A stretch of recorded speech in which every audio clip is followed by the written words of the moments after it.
Just look at this: 21%, 20%, right? And the rest is sitting at 5.2, 5.76. That shows us how they play. It's on to Yumpy and Scream to create space for the entire team, so that there can be a plan to execute upon to. And that's something that maybe will fall short against a better team, a more experienced team that can shut this down, like an example FPX, because of good utility usage. But in general, it shows the difference between those two teams. And this is the thing. This is absolutely the thing, which is then there's no counterpart to that in that sense. You see very equalized numbers on the FPX side. Funny-wise, the IGL having the highest entry success rate, the highest first blood. And you're asking yourself, wait a second, how does this all add up? Well, if Angel dies, he can call a lot better, you could say, right? You're dead as an IGL. You don't need to press WASD anymore. Fully focus on getting your 4 soldiers in the right direction, in the right place. And that can help. Besides that, you see the man can also find entries, so even better for FPX. Yeah, I mean, Angel has been one of those players that's just been an all-rounder for a very, very long time. He is definitely one of the scarier things about FPX, but Lothar, we cannot ignore that map pool because it's a very, very deep one. So, this is funny. I feel like FPX might be one of the, or just the only team in the world right now that's prepared for every single situation. They can play on every map, even though they do not like to play on Ascent.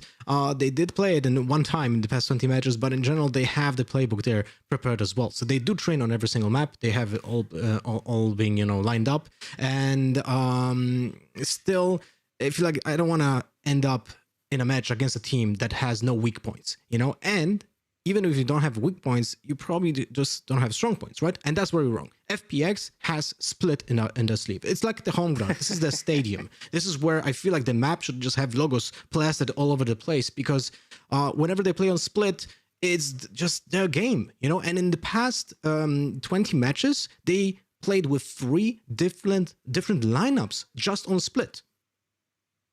Yeah, I mean, that really goes to show how deep FPX has in terms of map pool and agents as well. And I think the unpredictability is where it's going to also be a little bit frightening for Team Liquid. But of course, Zesht, if there's any map Liquid want to play today, is Ascent. But there is a danger here because FPX can just take it away. The thing is, and you know, Lothar talked about it, basically the living room being split here for FPX. There's the couch, there's the TV. We're going to sit down here and have a bit of fun time watching some games. At the same time, this could also go for Ascent and Liquid. But as mentioned, the veto would definitely benefit overall FPX in a quite massive way. When we talk about map statistics, Icebox most likely won't see it. Liquid will ban that. Ascent is somewhat of a default ban of FPX. Those two are out of the pool.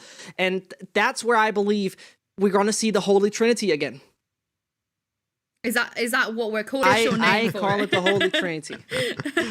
Well, let's see, Zesh, if you are right here. We are going to go into the map vetoes now because they are in to see what both of these teams picked and banned. A little bit as expected here. Yep, indeed, as expected. We won't see the Ascent and we won't see Icebox. Now, Lothar, not seeing the Ascent is a big, big loss for Liquid. But Haven they chose first. What do you make of this? Well, judging by the order of the maps that we're gonna have here, I'm not really worried that we might actually see a fast 2-0 from FPX. Because on paper, like if I would have seen an example Split being first and then Haven, I would have been looking tough for Liquid. Right now, I'm a little bit less frightened for Liquid. They will have some space to build up the momentum and maybe catch FPX off guard.